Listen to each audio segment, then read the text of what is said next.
Hola, ¿qué tal, jóvenes? Espero se encuentren bien. Les mando un afectuoso saludo. Vamos a continuar con nuestras clases de Leo en línea. El día de hoy vamos a ver las figuras retóricas. Ya en la clase anterior habíamos hablado un poquito de qué son las figuras retóricas. Vamos un poquito a recordar el concepto. Acuérdense que las figuras retóricas son formas no convencionales de emplear las palabras, en donde pues estas mismas las dotamos de una expresividad, también una emotividad. Y pues bueno, la intención de estas figuras retóricas es sorprender, emocionar, sugerir, persuadir al lector en cuanto a nuestro texto literario. Bueno, estas serían las formas las funciones que tienen estas figuras retóricas. Al ser no convencionales, justificábamos que se hacía a través de una licencia poética, que era como ciertas normas que permitían al escritor emplear estas formas no convencionales de las palabras y dotarlas de una significación diferente. Entonces, no son todas las figuras retóricas las que vamos a ver el día de hoy. Les traigo nada más 29. Les digo, son como un poquito más de 150 palabras. Figuras retóricas. Nada más les voy a traer unas, las que a mi parecer son las más importantes. Y pues bueno, vamos a trabajar en algunas. Traigo ejemplos de canciones que usan las figuras retóricas. No bajé, ejemplos de todas porque el video sería muy largo. Si ya con las puras figuras retóricas nos vamos a llevar un buen de tiempo. Pero bueno, solamente de algunas traigo ejemplos en canciones del uso de este juego de palabras. Y obviamente todas traen un ejemplo de explicación, ¿no? Entonces vamos a proseguir. Vamos a empezar con esta que se llama nuestra clase Leo Online. Y el tema del día de hoy son las figuras retóricas. Muy bien. Comenzamos. La primera figura retórica es la que se llama alegoría. ¿Qué es la alegoría? Es representar una idea figuradamente a través de formas humanas, animales o seres inanimados. Es decir, nosotros vamos a representar cosas que pueden ser, con características de animales, con características de humanos o con características de seres inanimados a una idea abstracta. Acuérdense que una idea abstracta es aquello que no es tangible, no la podemos ver, no lo podemos tocar, no se puede percibir con los sentidos básicos. Entonces, la alegoría es lo que nos dice que ciertas cualidades que tenemos los seres que sí podemos ver, tocar o sentir son las que se le apropian a esta idea que no podemos ver ni sentir. Hay alguna nota, dice, la alegoría suele estar compuesta de una sucesión de metáforas. Posteriormente vamos a ver qué son las metáforas, pero les adelanto un poquito. Una metáfora es comparar un término real con otro imaginario. Algo que aunque podría ser real, los dos términos ya conjunto, o sea, unidos, la idea real y la otra idea real, pues es algo irreal. Por ejemplo, lo que decíamos, ¿no? Lo de tiene cabellos de oro. Imagínense una persona que tiene cabellos de oro, pues si va a cortarse el cabello no tendría que ir con un estilista, porque unas tijeras no podrían cortar el oro, ¿no? Y si se pudiera hacer, pues imagínense, se llevaría un dineral la estilista nada más con cortarle el cabello, ¿no? Entonces no hay una persona que tenga un cabello de oro. Esa es la metáfora cabellos de oro compara un término real con otro imaginario. A eso se llama metáfora, ¿no? Entonces les adelanto un poquito. Entonces la alegoría procede del latín allegoriae, hablar figuradamente. Muy bien, vamos a proseguir al ejemplo. Dice, la fe es como intentar escalar una cuesta empinada y rocosa.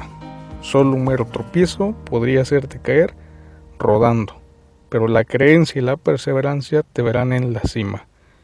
Esta se llama alegoría de la fe. La fe, pues decíamos, es una idea abstracta. No es que exista la fe físicamente, no es que la podamos ver, oler, tocar, degustar. Es una idea, es algo que obviamente somos capaces de entender, que es la fe, pero no la podemos percibir con los sentidos básicos. Entonces a eso se le llama idea abstracta. Y bueno, cuando dice que la fe es como intentar escalar una cuesta empinada y rocosa, pues ¿por qué será que la fe es como escalar una cuesta empinada y rocosa? Pues porque es difícil, ¿no? Es cansado, es tedioso, hay momentos en los que uno quisiera rendirse, ¿no? Y ya no continuar más. Por eso la fe se compara con esa cuesta empinada y rocosa. Solo un mero tropiezo podría hacerte caer rodando, ¿okay? Entonces, en principio dice que no es fácil, que es cansado, que es tedioso, y que si perdemos un poquito esa fe, nos podríamos caer, ¿sí? O sea, podríamos volver al principio, hasta abajo, donde quedábamos nosotros, ¿okay? Pero que si nosotros seguimos caminando con paso firme, con voluntad, con fuerza, con fortaleza, la creencia y la perseverancia nos verán hasta arriba, ¿no? En la parte de hasta arriba. ¿Por qué? Pues bueno, cuando alguien tiene mucha fe, bastante fe, pues cree, que en el momento de creer, persevera. Es decir, en un momento en que nosotros hayamos llegado hasta arriba, ya no podemos llegar más, ¿no? O sea, vamos a estar hasta arriba y ahí nos vamos a quedar siempre.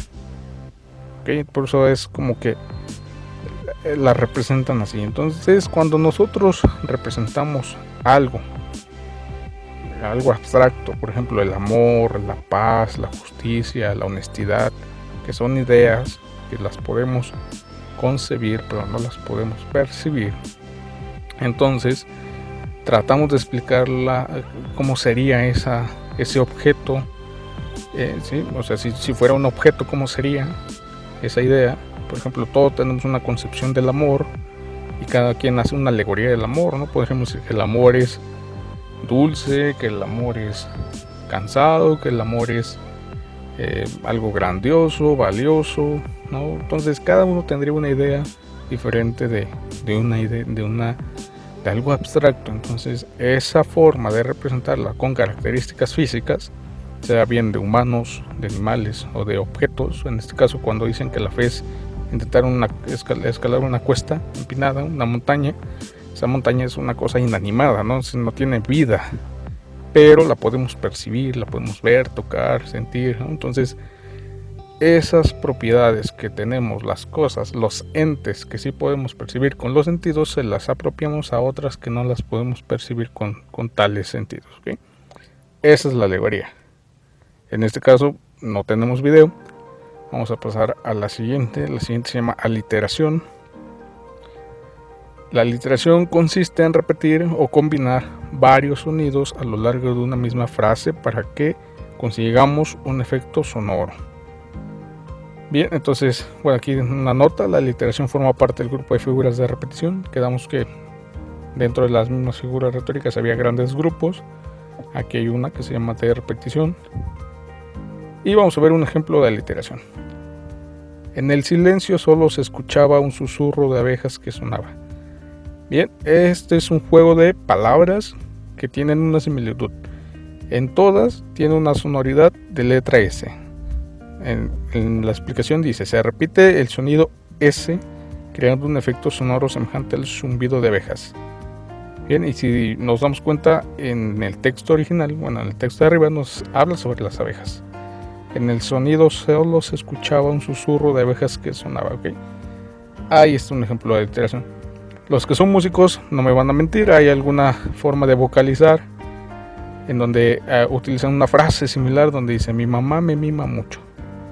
Sí, esa también es una aliteración. Entonces, cuando hay una repetición de sonido, más bien no de palabras, sino de sonido, con diferentes palabras, a eso se le llama aliteración. Bien, en este sí tenemos un ejemplo de cómo se aplica la música, digamos en una letra musical. Los dejo con el video y regresamos.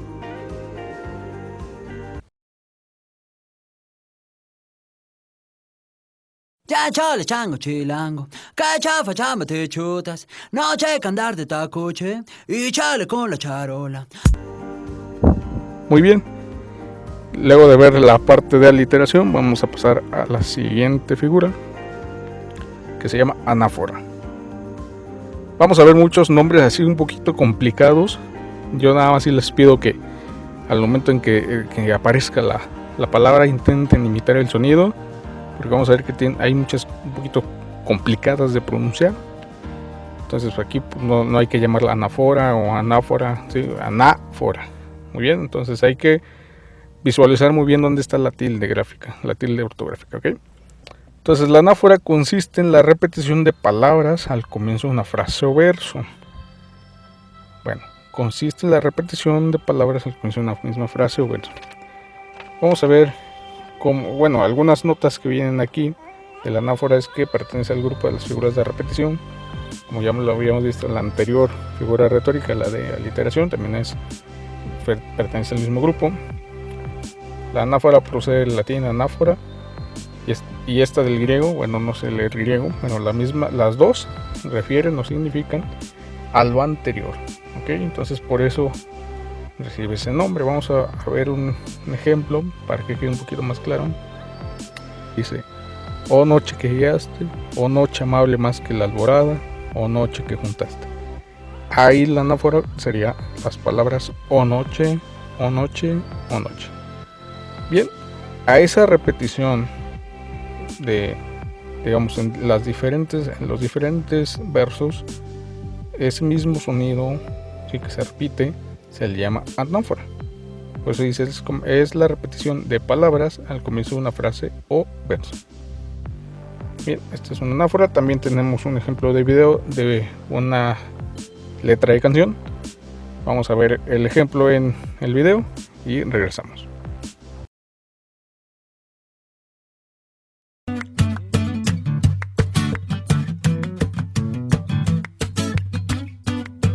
Como lluvia de la capital, como recreo antes de un final, como abrazo de año nuevo, como flores en febrero. Excelente. Pasamos a la siguiente, que se llama antítesis. Antítesis. ¿Sí? Hay que tener mucho cuidado con la pronunciación. No es antítesis, ¿sí?, ni antítesis, es antítesis. ¿Qué será la antítesis? Bueno, consiste en contraponer dos términos que expresan ideas de significación opuesta o contraria. Un poquito ya más complicado, vamos viendo figuras retóricas que sí ya son un poquito más, digamos, complejas, por así decirlo, ¿no? Todas no son fáciles, pero esta sería como un poquito más compleja que las anteriores. Y la antítesis pertenece al grupo de figuras lógicas. Lo que les decía antes en el video pasado es que todas estas van en contra de la, digamos, de la lógica y de la gramática correcta. Entonces, curiosamente, esta pertenece al grupo de figuras lógicas, porque dentro de su incongruencia tienen un sentido lógico, ¿sí? Vamos a verlo después. Antítesis procede del griego anti, contra, y tesis, afirmación o axioma. Entonces, una antítesis es algo que va ante alguna afirmación, ¿no? Vamos a ver ejemplo. Este es un ejemplo de dos frases. Vamos a ver la primera, que es el famoso astronauta Neil Armstrong: un pequeño paso para el hombre, pero un gran paso para la humanidad. Bueno, aquí pareciera que son dos ideas contrarias, porque el hombre como tal, bueno, el hombre tomado como ser humano, forma parte de la humanidad. Entonces, si un hombre puede dar un pequeño paso que forma parte de la humanidad, pues igual la humanidad tendría que dar el pequeño paso. Pero aquí hay dos ideas contrarias, ¿no? Un pequeño paso para un hombre, pero un gran paso para la humanidad. Lo que Neil nos trataba de decir en este sentido es que para él fue algo insignificante caminar en la luna, en el sentido de que no tuvo más que hacer que dar un paso. Es decir, como si yo hubiera dado un paso en el patio de mi casa y solamente eso. O sea, para él dice, o sea, sí es extraordinario porque lo estoy haciendo en la luna, pero igual lo podía haber hecho en cualquier lado. Simplemente porque es la luna ya es algo extraordinario, ¿no? Pero no hice mucha cosa, ¿no? O sea, él no hizo una grandeza, no es que haya, no sé, hecho algo magnífico, solamente caminó. Entonces por eso él dice, es un pequeño paso para un hombre, pero un gran paso para la humanidad. El haber logrado llegar a la luna y poder dar pasos en la luna, ese es lo que a él llama que es un gran paso para la humanidad. Bien, vamos a ver un fragmento muy chiquito, un verso del poema, un poema de Pablo Neruda, que forma parte de su libro 20 poemas de amor y una canción desesperada, en la que dice: es tan corto el amor y tan largo el olvido. Igual son dos ideas contrarias, son dos ideas que pareciera que no tienen lógica, ¿sí? Pero hay algo más que nos dice que tiene sentido, ¿sí? Es tan corto el amor y tan largo el olvido. A lo mejor a ustedes les ha pasado, si en algún momento se han enamorado de alguien, cuando digamos tienes un sentimiento por alguien y seas así novios por un mes o 2 meses, te tomará a lo mejor más tiempo olvidarla, ¿no?, que los 2 meses que fueron novios, ¿sí? Entonces es lo que trata de decir Pablo Neruda. El amor es algo tan rápido, tan efímero, que no nos damos cuenta del tiempo que tenemos, pero cuando ya no tenemos ese amor, el tiempo pareciera detenerse, ¿sí? Entonces es lo que nos trata de decir Pablo Neruda en este verso. Bueno, de este no tenemos video, vamos a pasar a la siguiente figura retórica. Se llama símil o comparación. Entonces esta, digamos, la podemos encontrar de estas dos formas, llamándole símil o llamándola comparación.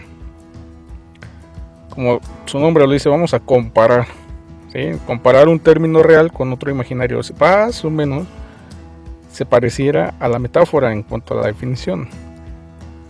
Pero aquí dice algo importante. Bueno, vamos a terminar de leer el concepto y ya después les explico. Consiste en comparar un término real con otro imaginario que se le asemeje en alguna cualidad.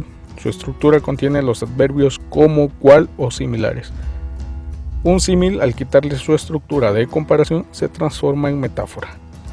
Vean, esto es lo que lo hace diferente a la metáfora, que contiene esos adverbios como, cual, ¿no?, o similares. Vamos a ver un ejemplo para que quede un poquito más claro. Sus manos son suaves como el terciopelo. Bien, ese es el símil o la comparación. Sus manos son suaves como el terciopelo. Ahí el adverbio como está haciendo la comparación, es decir, la cualidad que tienen las manos también la tiene otro objeto, ¿sí?, que lo podemos relacionar por semejanza. Entonces, ¿cómo hacemos de un símil una metáfora? Pues bueno, aquí quitamos el adverbio y decimos sus manos de terciopelo. Ahí ya no estamos comparando un término real con otro, sino estamos poniendo las mismas propiedades del objeto en la persona, o en este caso en las manos. Sus manos de terciopelo. Ahí no dice que sus manos son suaves como el terciopelo, dice que sus manos son terciopelo. Imagínense tocar las manos de alguien que sea de terciopelo. Obviamente, ¿cómo se van a sentir? Suaves. ¿Okay? Y aquí les quitamos esa comparación. Obviamente se quita lo suave, se quita el como, y le atribuimos esa propiedad del objeto a la característica, en este caso humana, que estamos dando aquí. Así es como se forma una metáfora. Entonces toda comparación o símil tiene que llevar esos adverbios. Es tan duro como una roca, es tan cálido como el sol. Todo eso tiene que ser, ¿sí?, con comparativos, con palabras como, cual, ¿sí?, es tan lento cual tortuga, así. ¿Okay? Vamos a utilizar esas palabras. Bien, en esta parte de la figura retórica, si tenemos un ejemplo de una canción, vamos a ver el ejemplo y regresamos con la siguiente figura retórica.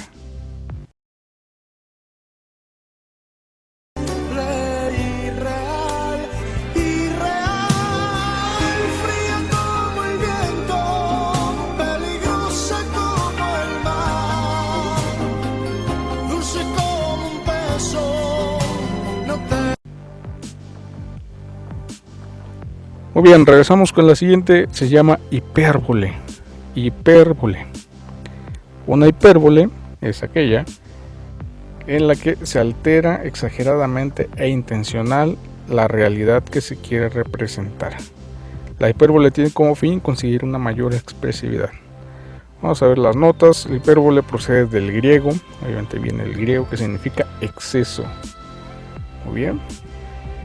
Bueno, aquí vienen otras dos figuras retóricas, la auxesis y la tepínosis. Son dos tipos de hipérbole en los que se exagera por exceso o por defecto respectivamente. Entonces decíamos, la auxesis se exagera por exceso y la tapínosis por defecto.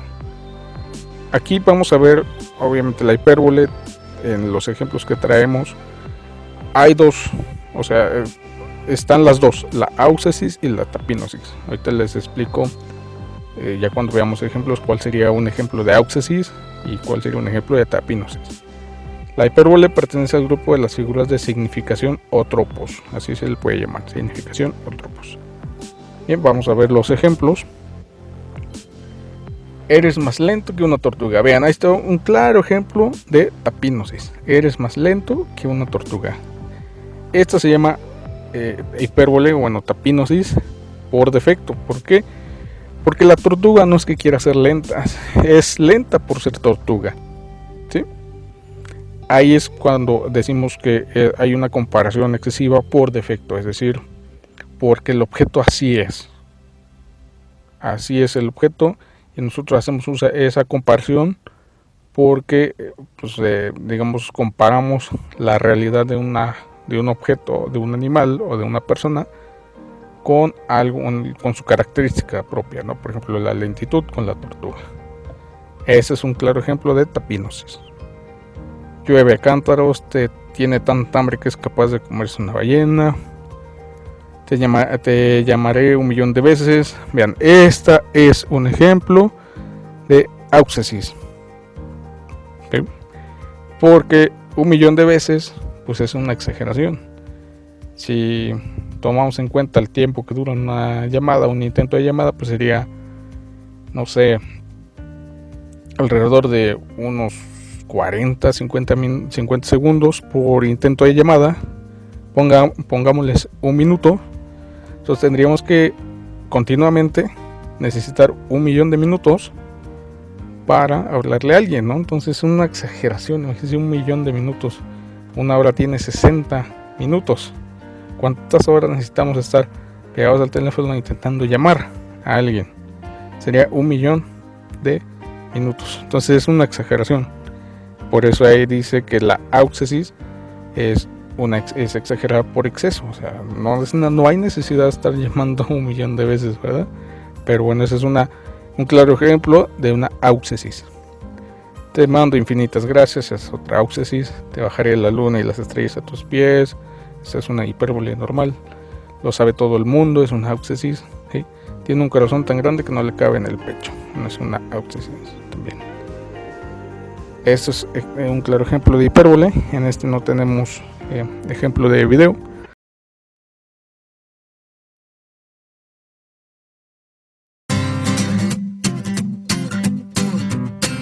Quisiera darte el mundo entero, la luna, el cielo, el sol y el mar. Vamos a pasar a la siguiente, que se llama elipsis. Una elipsis es la que consiste en omitir alguno de los elementos necesarios de la oración. ¿Qué sería un elemento necesario en una oración? Pues el verbo. Vamos a ver cómo es este fenómeno de la elipsis. La elipsis pertenece al grupo de las figuras de omisión, es decir, se quita algo. Elipsis procede del griego eleipsis, que significa omisión. El objetivo de la elipsis es conseguir un mayor énfasis. Vamos a ver un claro ejemplo de elipsis. El de arriba es uno muy bueno, dice: lo bueno, si breve, 2 veces bueno. Se entiende, ¿no? Lo bueno, si breve, 2 veces bueno. Se omite el verbo ser. Vean, como algo importante en una oración es el verbo, forzosamente. Si aquí lo quitamos, de todas formas se entiende. Lo bueno, si es breve, es 2 veces bueno. Ahí quitamos el verbo ser, tanto en el verbo es breve, es 2 veces bueno, ¿sí? Porque en el texto con elipsis dice: lo bueno, si breve, 2 veces bueno. O sea, se omite el verbo ser en toda la oración. Vamos a ver otro ejemplo. A enemigo que huye, puente de plata. Se omite el verbo poner. A enemigo que huye, ponerle puente de plata. Sí, esto es lo que nos trata de decir, pues bueno, si el amigo se te va, el enemigo se te va, pues ahora darle todas las posibilidades de irse, ¿no? No le obstruyes el camino, si lo que queremos es que se vaya, pues hay que darle todas las facilidades para que se vaya. Entonces, a enemigo que huye, puente de plata, se entiende. ¿Bien? Entonces, cuando omitimos una parte importante de la oración, se convierte en elipsis. Bien, la siguiente se llama epíteto. El epíteto consiste en el uso de adjetivos innecesarios que no añaden ninguna información suplementaria. Bueno, uso de adjetivos. Aquí lo que nos da a entender es que en el epíteto solamente nos relacionamos con el uso de adjetivos.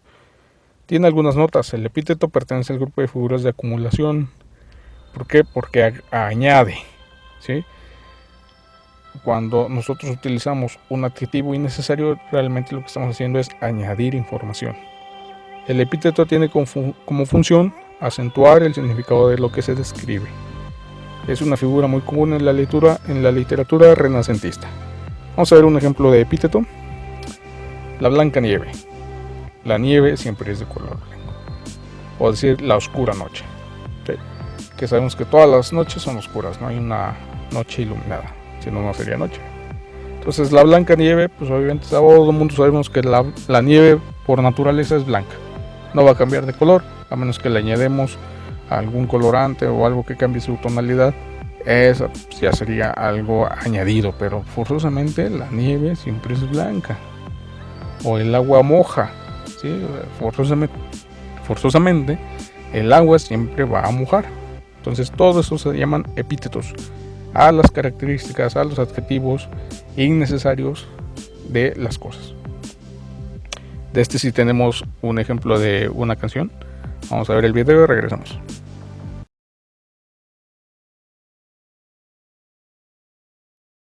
Una vez más, saber que se puede, querer que se pueda, quitarse los miedos, sacarlos afuera, pintarse la cara, color esperanza, tentar al futuro con el corazón.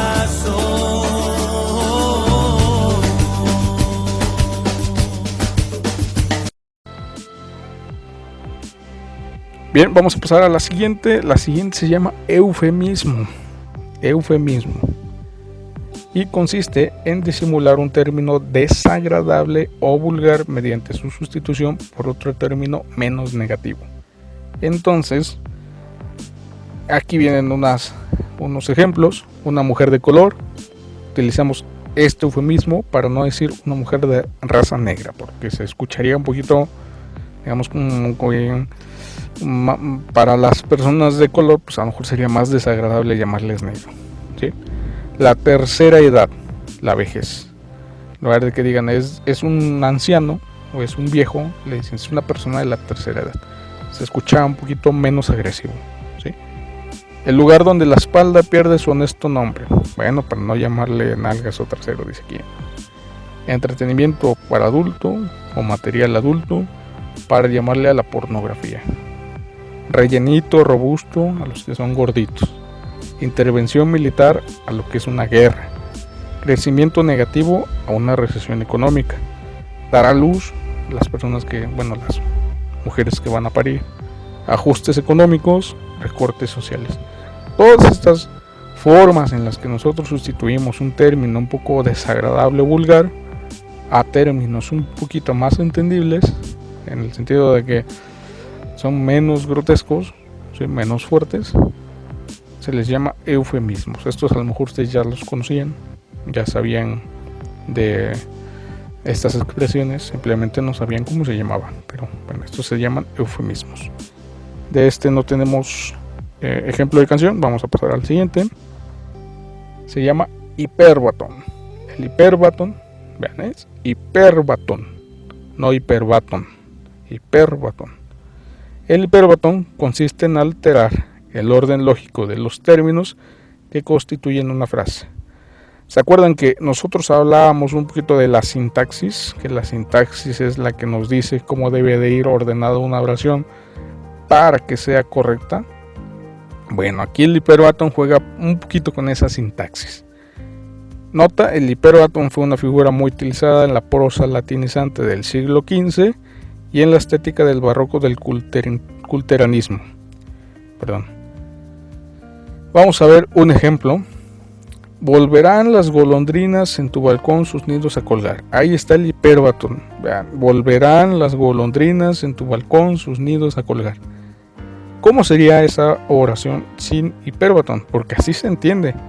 Volverán las golondrinas en tu balcón sus nidos a colgar. Es entendible. Sin hiperbatón es las golondrinas volverán a colgar sus nidos en tu balcón. Aún más entendible.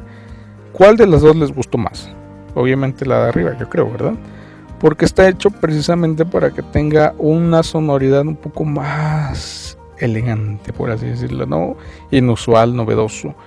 Pero si se dan cuenta, no cambia el sentido de la oración. La oración sigue siendo lo mismo. Vamos a ver otro ejemplo.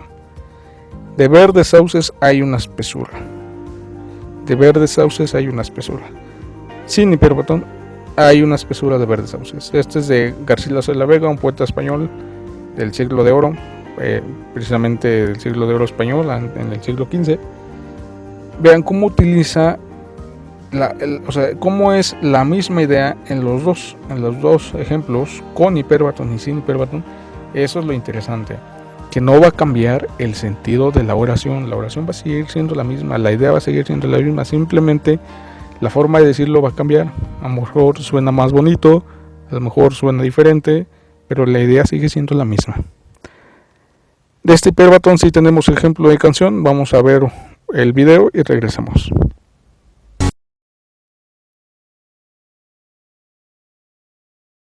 Segundo más de vida yo a Dios le pido que si me muero sea de amor y si me enamoro sea de vos y que de tu voz sea este corazón todos los días. A Dios le pido que si me muero sea de amor. Bien, jóvenes, pasamos a la siguiente. La siguiente se llama ironía. Ustedes ya habrán escuchado la palabra ironía y a lo mejor sabrán en qué consiste una ironía, pero con figura retórica vamos a ver que tiene, digamos, varios subgrupos, dependiendo qué tanto nivel de ironía manejemos. La ironía es la figura que consiste en dar a entender lo contrario a lo que se dice. Notas, la ironía utiliza un tono de expresión a menudo burlesco. Ironía procede del griego, eironei, que significa fingida. La ironía pertenece al grupo de figuras de significación o tropos. ¿Por qué significación? Porque obviamente tenemos que nosotros deducir cuál es el sentido de lo que nos tratan de decir. Porque lo que nos tratan de decir de forma literal no es cierto. ¿Sí? Hay una significación oculta en ese juego de palabras, por eso es de significación. Vamos a ver un claro ejemplo de ironía: burlarse de un calvo llamándole peludo, ¿sí? O greñudo. Entonces, ¿por qué? Porque obviamente sabemos que un pelón pues, carece de cabello, ¿no? Entonces, eso sería una ironía, ¿sí? Decir algo contrario a lo que se cree o se piensa, ¿sí? O a lo que se ve. Porque hay cosas que, por ejemplo, aquí tuve que ponerle burlarse de un calvo llamándole peludo, porque pues como digamos expresábamos eso con palabras, pues solamente así, ¿no? Tendríamos que ver a un pelón y llamarle greñudo, peludo, para que fuera un ejemplo, digamos, más vivencial, ¿no? Más explícito. Pero bueno, eso es una ironía. La ironía tiene diferentes clasificaciones. Vamos a ver los tipos de ironía que existen dentro de las figuras retóricas. La primera se llama sarcasmo, ¿sí? Y esto igual a lo mejor ustedes ya lo conocen. El sarcasmo es o se utiliza cuando la burla que nosotros hacemos se convierte en un insulto. Bien, un ejemplo es decir qué listo eres, cuando realmente queremos dar a entender que es una persona tonta, en este caso que no tiene las mismas capacidades que a lo mejor la mayoría, que le cuesta un poquito de trabajo, y utilicemos este insulto, bueno, más bien esta figura retórica para insultarlo, más que para burlarse, es para insultarlo. Entonces el sarcasmo se ocupa para insultar, ¿sí? No es simplemente para una burla, sino para hacerlo ofensivo. Y la siguiente se llama antífrasis. Una antífrasis es la que indica cualidades contrarias. Más o menos dirán, se parece a la parte de ironía, ¿no? Como su forma original. Bueno, aquí la antífrasis no hace referencia, digamos, a aspectos físicos, ni tampoco que sea muy grotesco como el sarcasmo. Aquí nada más nos va a indicar cualidades. Un ejemplo es llamar campeón a un fracasado, ¿sí? Porque esa cualidad pues no es innata. Digamos, un campeón, alguien que es campeón, pues no es que nazca con esa cualidad, ¿verdad? No es que nazca, digamos, o alguien que no tiene cabello porque es pelón, no es porque él quiera ser pelón, es porque por sus cualidades ya es así. Entonces estas cualidades sí podemos nosotros lograrlas. ¿Sí? ¿Quién es campeón? Alguien que pues juega y gana, ¿sí? O es el líder. Entonces estas cualidades pues nosotros las podemos adquirir. Todo el mundo podemos adquirirlas. Entonces cuando nosotros nos burlamos de esas cualidades que no tiene una persona o alguien, pues hacemos uso de una antífrasis, ¿sí? Llamar campeón a alguien que realmente no ganó. ¿Ok? Esa es la antífrasis. La siguiente se llama asteísmo. Asteísmo, esto sigue siendo ironía, ¿eh? Asteísmo. El asteísmo consiste en fingir que se vitupera. Vituperar es censurar o desaprobar con mucha dureza una cosa o una persona. Fingir que se vitupera para alabar con más finura. ¿Sí? Bueno, a lo mejor en cuanto a esto, en la definición no está muy claro. Vamos a ver un ejemplo. Decirle a un viajero, a usted le falta mundo. ¿Sí? Es como si nosotros le dijéramos al doctor Cantú, es que a usted le falta estudio, por eso no sabe. Cuando sabemos que en realidad, o la realidad es otra, ¿no? A un viajero que le creen que le va a faltar mundo, a alguien que se la pasa viajando por él precisamente, pues no, ¿verdad? Entonces es como, no sé, decirle a tu mamá, que es la que cocina, yo creo, en tu casa, mamá, como que te hace falta aprender a cocinar, ¿sí? Cuando sabemos que las mamás son las que se dedican precisamente a cocinar y que lo hacen muy bien, la verdad, ¿no? Entonces, cuando nosotros hacemos burla de las cualidades que tiene alguien y como fingiendo que ellos no las tienen, hacemos uso de un asteísmo. Bien, asteísmo. Vamos a pasar a la siguiente forma de ironía. Se llama carientismo.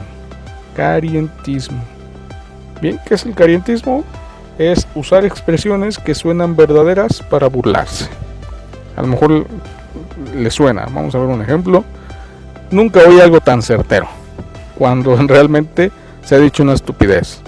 Es decir, cuando alguien dice algo que no suena muy inteligente y decimos, oye, nunca había oído algo tan inteligente, ¿no? O sea, realmente a lo mejor a la persona le suena como verdadero, pero realmente en el trasfondo de la significación le estamos diciendo lo contrario.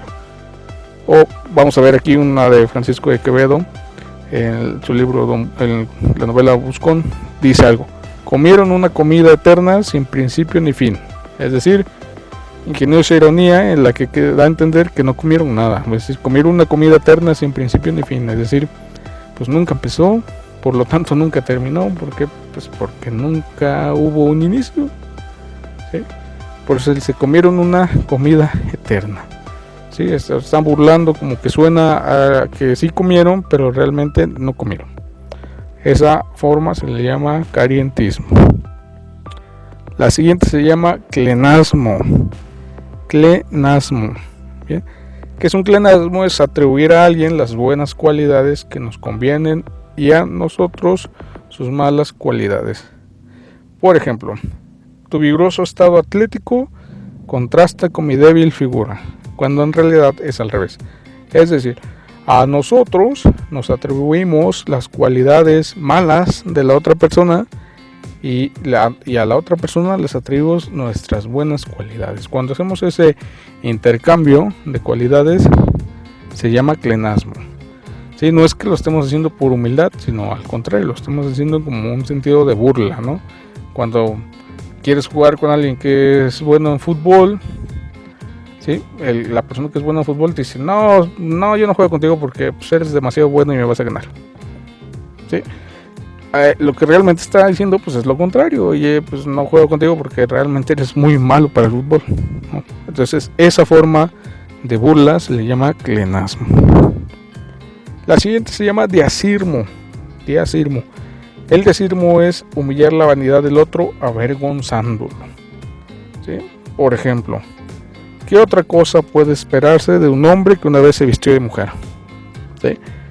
O sea, ahí le está, digamos, humillando el hecho de que no se, o sea, es decir, ¿cómo puedo esperar algo de alguien que no acepta lo que es, ¿no? Por ejemplo, que es un hombre y se viste de mujer, algo así. O no sé, supongamos en un ambiente escolar, a nosotros, si alguien se ofrece a, no sé, oye, mira, te ayudo a hacer tu tarea si me ayudas a, no sé, a estudiar para inglés. Y la otra persona dijera, pues, oye, ¿cómo voy a esperar que me ayude a hacer la tarea a alguien que no cumple con tareas? ¿Sí? Entonces, eso es el diasirmo, ¿no? Es decir, burlarse de la vanidad del otro, o de sus capacidades del otro, o de lo que puede ser capaz el otro, o de su orgullo, con una vergüenza de algo que haya hecho anteriormente. Muy bien. A eso se le llama diasirmo. Y por último está la mímesis, que la mímesis, como su nombre lo dice, es imitar burlescamente a quien se quiere ridiculizar. Es decir, aquí no hacemos uso de palabras. ¿Cómo lo utilizamos de forma verbal en un texto literario? Pues obviamente sí con palabras. Pero la mímesis va más allá hacia cómo nosotros podemos ejercer una burla nada más con la simple imitación. Y aquí no traigo ejemplos, sino una fotografía. Las famosas fotografías de copiar, la gente normal copiar lo que hacen los famosos, ¿bien? Eso es una mímesis, cambiando o exagerando las actitudes de otras personas y tratar de hacer lo mismo, pero con una intención mayor de avergonzar, ¿no? Exagerando los hechos, exagerando las acciones de una manera que sea burlesco. Esa es la mímesis. Y bueno, de ironía no traigo ejemplo de videos, pero bueno, vamos a pasar a la siguiente. La siguiente se llama metáfora. Una metáfora, ya lo habíamos visto anteriormente, es comparar un término real con uno imaginario, entre los cuales existe una relación de semejanza o analogía. Y hay unos que algo que es analógico o que tiene cierta analogía, pues es que tienen cierta similitud. La metáfora se distingue del símil, lo que ya comentábamos en el símil, en que no emplea nexos como cómo, cuál o otras palabras similares, ¿no? La metáfora pertenece a las figuras de significación o tropos, por lo mismo de que se dota de significación a una palabra. Y la metáfora procede del griego meta, que ya habíamos visto que era la función meta, fuera o más allá, y pharein, que significa trasladar. Muy bien, entonces vamos a ver un ejemplo de metáfora. Tus hermosos cabellos de oro. En este ejemplo, el término real, cabellos, y otro imaginario, oro, entre los cuales existe una relación de semejanza, cabellos rubios cuyo color se asemeja al cabello dorado del oro, no, bueno, al oro como tal, perdón. Entonces aquí hay un término que es real, bueno, los dos términos son reales porque el cabello y el oro sí existen, pero lo que les decía, un término irreal serían cabellos de oro, sería el término irreal, ¿sí? Cabellos de oro, no dice tus hermosos cabellos como el color del oro, o rubios como el color del oro, o tu cabello amarillo como el color del oro. Aquí nos emplea un símil, ¿no? No es que esté comparando los términos, le está atribuyendo el término, el otro término al primero como si fuera propio. Entonces ahí es cuando se crea un término irreal, porque le decían no existen manos de seda, no existen ojos como ojos de lucero o de sol, no existe cabello de oro, ¿sí? Son términos irreales, pero que por cierta analogía o similitud se le atribuyen a alguien. Muy bien, de esta parte sí tenemos video, vamos a verlo, cómo sería una metáfora en una canción y regresamos.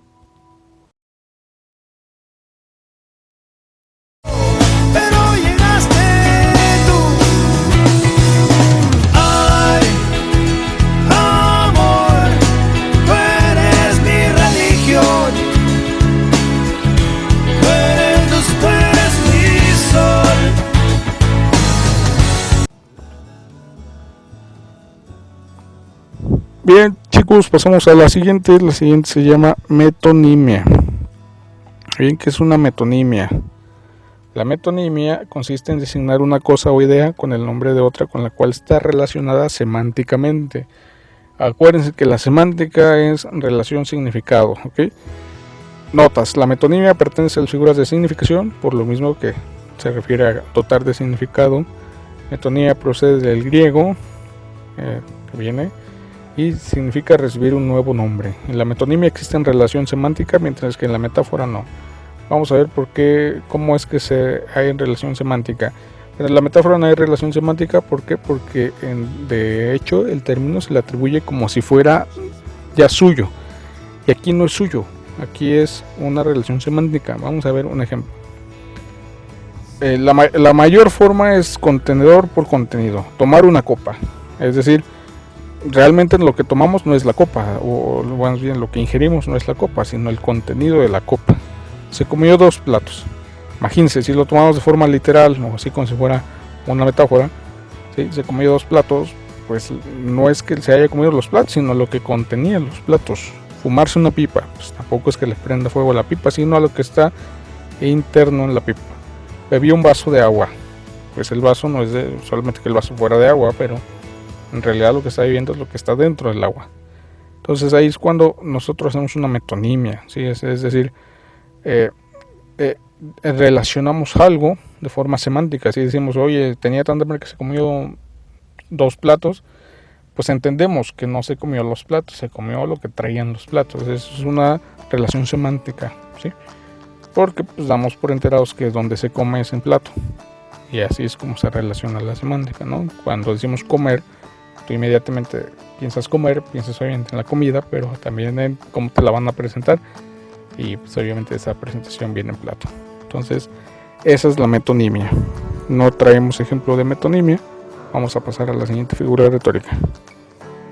La siguiente se llama onomatopeya, y esto yo creo ya la han escuchado ustedes porque bueno, la han utilizado para aprender de hecho el idioma. La onomatopeya empezó como tratar de imitar los medios naturales que nos rodean, los sonidos naturales, y se fue expandiendo a medios un poquito ya más artificiales. La onomatopeya hoy en día pues es digamos esos sonidos que representan todo nuestro entorno, el entorno llamado sea sonidos naturales como el canto del ave, como el sonido del río, del agua, de la lluvia, hasta sonidos por el hombre como un disparo, un cañonazo, el sonido de una ambulancia, el claxon, el sonido de cerrar una puerta, ¿sí? Todos esos producidos ya por el hombre entran dentro de esta clasificación.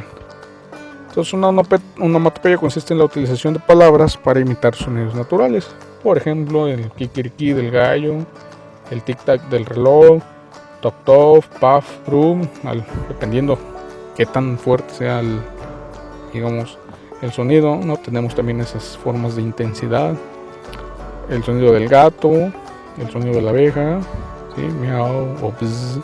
Todos esos son onomatopeyas, que es utilizar precisamente los sonidos que tienen las palabras, los fonemas, para recrear el sonido de algo que nos rodea.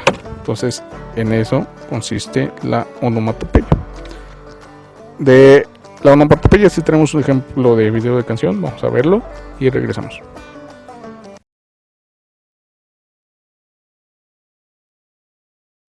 De pronto flash, la chica del bikini azul. De pronto flash, cambia el color del mar. Bien chicos, la siguiente es la paradoja. Una paradoja, a lo mejor ustedes han escuchado la palabra paradoja, de hecho algo paradójico también, ¿no? Lo han escuchado. Entonces paradoja consiste en la unión de dos ideas que en un principio parecieran imposibles de unirse, ¿sí? De que vayan juntas, de que concuerden. Y su función es invitar a la reflexión. Notas, la paradoja pertenece al grupo de figuras lógicas, lo que les comentaba, ¿no? En cierta parte la lógica dice, esto es imposible, pero también te incita a la reflexión. Entonces, por eso entra dentro de las figuras lógicas. Vamos a ver ejemplos de paradoja. Si quieres paz, prepárate para la guerra. Obviamente cuando uno tiene paz, pues no tiene conflictos. Entonces aquí curiosamente dice, si quieres paz, prepárate para la guerra, que nos trata de invitar a reflexionar, pues que antes de que logres la paz, si algo está mal o que está perturbando esa paz, pues tienes que eliminarla. ¿Y cómo la vas a eliminar? No hay otra forma más que peleando a lo mejor, ¿no? Entonces, si quieres paz, prepárate para la guerra. Por lo menos si no es una guerra bélica, pues a lo mejor es confrontar a esa persona o a ese problema, algo que no queremos hacer, obviamente, ¿no? Confrontar, y lo tenemos que hacer. La famosa frase de Sócrates, solo sé que no sé nada, se contrapone, ¿sí? Si solo sabe que no sabe nada, pues ya sabe algo. Eso es una paradoja. Seamos realistas, pidamos lo imposible, prohibido prohibir, es de mala suerte ser supersticioso. Así es mi vida, cuando al fin tengo lo que quería, sale algo mejor. Eso es una paradoja, ¿no? Todos somos iguales, pero unos más iguales que otros. Al avaro, las riquezas lo hacen más pobre. Vean, todos esos son paradojas, que son pareciera ideas contrarias que no pueden ir juntas, pero que incitan a la reflexión. ¿Sí? Entonces eso se le llama paradoja. De la paradoja no tenemos video, pasamos a la siguiente figura retórica. Siguiente, que se llama personificación o prosopopeya. Bien, la personificación o prosopopeya nos habla precisamente de eso, de darle una personificación, es decir, atribuir cualidades o acciones propias de los seres humanos a animales, objetos o ideas abstractas. Esto es diferente a lo que habíamos visto al principio con la alegoría. La alegoría era asignarle cualidades de seres que son tangibles a ideas abstractas que no son tangibles. Aquí no, aquí es atribuirle cualidades que son propias de los seres humanos a animales, personas u objetos, e incluso a las ideas abstractas, ¿no? Bueno, entonces vamos a ver unas notas. La personificación pertenece al grupo de figuras de significación. Es un recurso literario característico de las fábulas. ¿Por qué? Porque obviamente le atribuimos cualidades humanas a animales. Entonces vamos a ver un ejemplo. La naturaleza es sabia, es decir, la sabiduría es una cualidad humana. No es que la naturaleza tenga esa inteligencia de decidir sobre sus acciones. La naturaleza tiene un ciclo, obviamente, pero pues ese ciclo se respeta tal cual. No es que la naturaleza decida en cierto momento romper con ese ciclo porque cree que es algo mejor hacer otras cosas. La naturaleza sigue un ciclo, pero a cierto punto es un ciclo perfecto. Por lo tanto decimos que la naturaleza es sabia, es decir, nunca rompe con ese ciclo perfecto. Por lo tanto, a diferencia de nosotros, que a veces por nuestras malas decisiones o nuestra mala argumentación de nuestro intelecto nos llegamos a equivocar, porque no elegimos a lo mejor la mejor opción, que en ese momento a lo mejor no actuamos inteligentemente. Otro ejemplo de personificación es: las estrellas nos miraban mientras la ciudad sonreía. Bueno, las estrellas no tienen ojos, por lo tanto no pueden observar, ni la ciudad tiene una sonrisa, unos labios para sonreír, ¿no? Entonces aquí le atribuimos cualidades humanas a las estrellas y a la ciudad. Bien, así es como se da la personificación o prosopopeya. Bueno, sí tenemos un video de un ejemplo de la canción. Vamos a verlo y regresamos.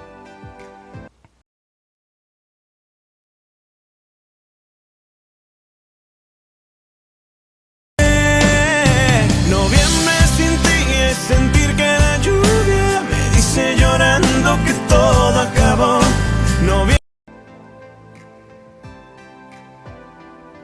Bien, pasamos a la siguiente. Se llama polisíndeton. Polisíndeton, no polisintetón. Polisíndeton. El polisíndeton consiste, bueno, también se llama ditología, síntesis o conjunción. Vean, conjunción, es decir, ya por ahí algo saber, ¿no? Las conjunciones, acuérdense que son los nexos, marcadores textuales, enlaces extrarracionales. Bueno, también se le llama así a esta figura retórica, polisíndeton. Es una figura retórica que consiste en la utilización de nexos innecesarios dentro de la oración. El polisíndeton es la figura retórica contraria a la síndeton. Bueno, la síndeton ahorita les explico qué es. El polisíndeton pertenece al grupo de significación de repetición. Vamos a ver por qué será. Ahí está el ejemplo de un polisíndeton. Oigo son de armas y de carros y de voces y timbales. ¿No divisas el fulgor de infantes y caballos y polvo y humo y fulgor de acero? Vean, ahí que se repite, pues la conjunción, ¿sí? Esa y, por eso dice que es la utilización de nexos innecesarios. Ahí los podemos sustituir fácilmente por una coma. La intención es dar una repetición, digamos, de énfasis, ¿no? Eso es lo que nos trata de hacer, es dar una énfasis. A contrario de la síndeton, que en el asíndeton quitan todos los nexos y ponen solamente comas o punto y coma, ¿sí? Para separar esas ideas. Un claro ejemplo es la frase en griega, la frase romana que decía Julio César: vine, vide, vinci, ¿sí? Que vine, vi, vencí. Esa frase se separa por puras comas, ¿sí? Entonces, cuando hay separación por comas sin nexos, se le llama asíndeton. Cuando hay separación por nexos o conjunciones, se le llama polisíndeton. Esa es la diferencia. De este no tenemos video. Vamos a pasar a la siguiente figura retórica. Prosopografía o eficción. Consiste en la descripción de los rasgos físicos o externos de las personas. La prosopografía pertenece al grupo de las figuras de pensamiento. Las siguientes figuras están relacionadas con la prosopografía. La etopeya, que es una figura que consiste en la descripción de los rasgos internos o psicológicos de una persona. Y el retrato, que es una figura que consiste en la descripción de los rasgos externos, físicos e internos psicológicos de una persona. Bueno, aquí no vamos a ver la etopeya, sí vamos a ver el retrato, pero la etopeya, a diferencia de la prosopografía, que es que esa solamente se caracteriza por la descripción de rasgos internos o psicológicos de una persona, y la prosopografía solamente de los rasgos externos. El retrato ya incluye los dos. Vamos a ver un ejemplo. Es un fragmento del Quijote de la Mancha, donde describe precisamente a su amada Dulcinea y dice: su nombre es Dulcinea, su hermosura sobrehumana, pues en ella se vienen a hacer verdades todos los imposibles y quiméricos atributos de la belleza que los poetas dan a sus damas, que sus cabellos son oro, su frente campos elíseos, sus cejas arcos del cielo, sus ojos soles, sus mejillas rosas, sus labios corales, perlas son sus dientes, alabastro su cuello, mármol su pecho, marfil sus manos, su blancura nieve. Y las partes que a la vista humana encubrió la honestidad son tales, según yo pienso y entiendo, que solo la consideración puede encarcarecerlas y no compararlas. Bien, este es un fragmento de El Quijote de la Mancha. Y si se dan cuenta, cuando empieza a hablar sobre su hermosura, hace, alusión a solamente aspectos físicos: sus cabellos, su frente, sus cejas, sus ojos, sus mejillas, sus labios, sus dientes, su cuello, su pecho, sus manos. Bueno, son puras cosas físicas. No se mete con rasgos, psicológicos o internos. Entonces, a esa parte de describir solamente las características físicas se le llama prosopografía o eficción. Bien, vamos a pasar a la siguiente figura retórica, que es el retrato. En el retrato quedamos que hay una combinación de descripciones, tanto rasgos externos o físicos como internos y psicológicos de una persona. El retrato pertenece al grupo de figuras de pensamiento, al igual que la personificación, al igual que la prosopografía. Vamos a ver cómo es que se da esta forma de retrato. Cuando en esta frase decimos: es una mujer hermosa y buena. Hermosa es un rasgo físico y buena, bueno, la bondad no es algo físico. No es que digamos: ay, tiene una hermosa bondad. Pues sí la podemos decir, pero no la podemos ver, ¿sí? No es que diga: mira, esa señora tiene la bondad muy larga, o esa señora se pintó la bondad de rojo. Pues no la podemos ver, ¿sí? Es como el cabello, es algo que es interno, ¿sí? Entonces a esa parte interna se le llama, en la parte anterior veíamos que era la etopeya la que hacía alusión a esos rasgos psicológicos. En el retrato se da esta unión de las dos, físicos como psicológicos. Pasamos a la penúltima. Vamos a ver la penúltima figura retórica, que se llama sinécdoque, y consiste en expresar la parte de un objeto por el todo o el todo por la parte. Pero aquí está un poquito curioso. Vamos a poner 2 diapositivas para esta parte. La primera vamos a expresar la parte por el todo. Tiene 15 primaveras, es decir, tiene 15 años. Pero aquí tomamos solamente una parte de ese año. Vean, la primavera. ¿Por qué no decimos que tiene 15 primaveras, 15 inviernos, 15 otoños y 14 veranos? Porque a lo mejor cumpleaños antes de que sean los 15 veranos. Si no, tomamos a la primavera como si fuera un año completo, ¿sí? A lo mejor no tiene 15 primaveras porque cumple años en diciembre y la siguiente primavera son sus 15, ¿sí? Pero tomamos a la primavera como parte del todo. Cuando vimos las velas, es decir, esto se ocupa mucho en lo marítimo. Cuando vimos las velas, bueno, las velas hacen referencia a una parte del barco, ¿sí? En lugar de decir vimos al barco, dicen vimos las velas. Es decir, ¿qué será? Porque son las partes más altas de un barco y son visibles, ¿sí? Entonces, cuando decimos vimos las velas, pues hacen referencia a todo el barco. El heredero al trono. Bueno, en realidad no, lo que hereda no es solamente el trono, ¿sí? Ni la corona, ¿no? Lo que hereda es el mandato de todo un gobierno, de todo un pueblo, más el territorio. Entonces, cuando decimos heredero al trono, no es que vaya a heredar solamente el asiento, sino todo lo que contempla un rey. Escribiré unas letras, quedó sola con 4 bocas que alimentar.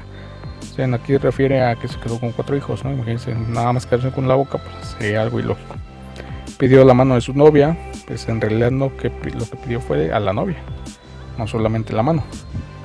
Trabajó para ganarse el pan, un rebaño de 1000 cabezas, hay que pasar el invierno, pues se refiere a que hay que pasar el año, ¿no?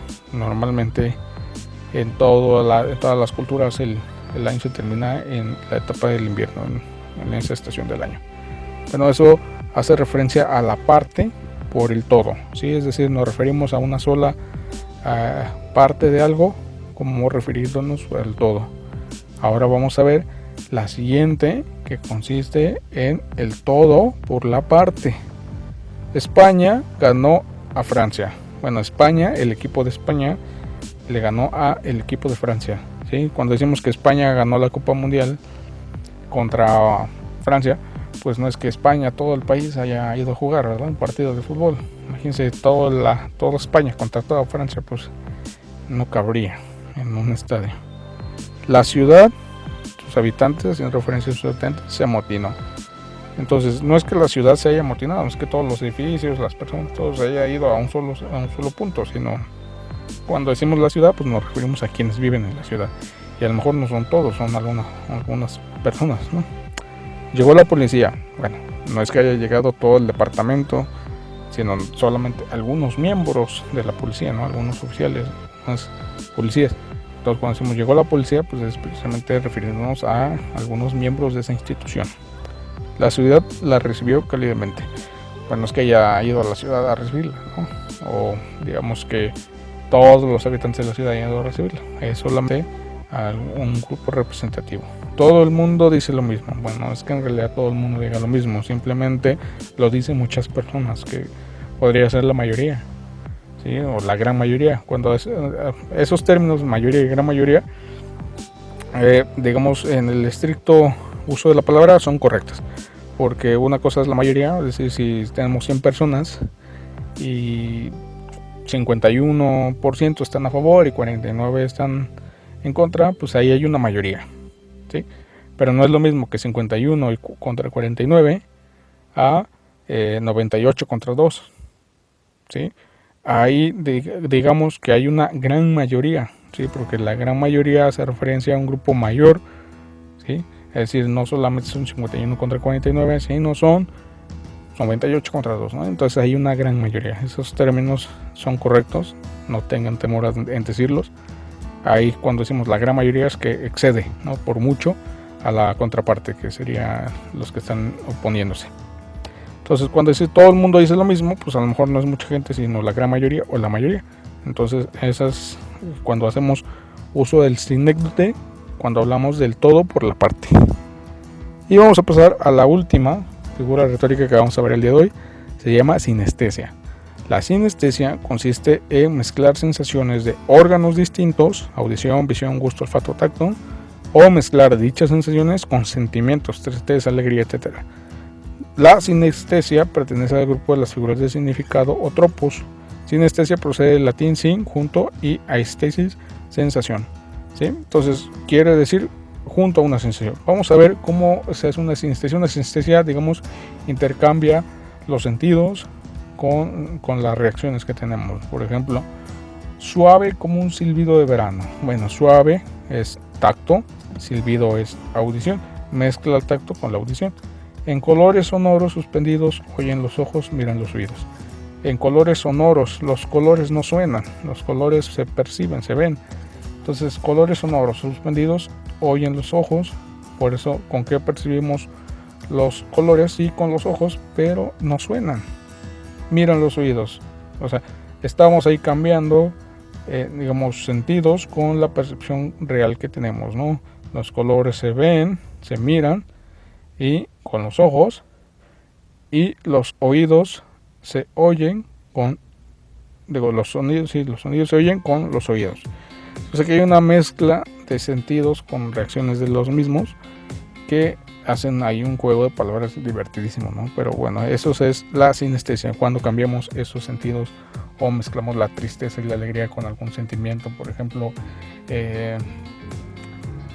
no sé, normalmente la tristeza se atribuye a algo que causa dolor, entonces no podemos decir una emocionante tristeza, ¿sí? O la alegría sabemos que es algo efusivo y podríamos decir una melancólica tristeza, sí, eso sí, pero no podríamos decir una melancólica alegría, porque son términos completamente diferentes, ¿sí? Entonces a eso se le llama sinestesia. Muy bien, sin más por este momento, hasta aquí le dejamos la clase de figuras retóricas. Espero les haya gustado, espero que se hayan divertido un poquito con este juego de palabras. Y bueno, nos vemos en la siguiente clase. Que tengan un excelente día. Hasta luego. Recuerden, si tienen alguna duda, quedo a sus órdenes en el correo o aquí mismo en el modo para aclararle todas esas dudas. No se queden con dudas, muchachos.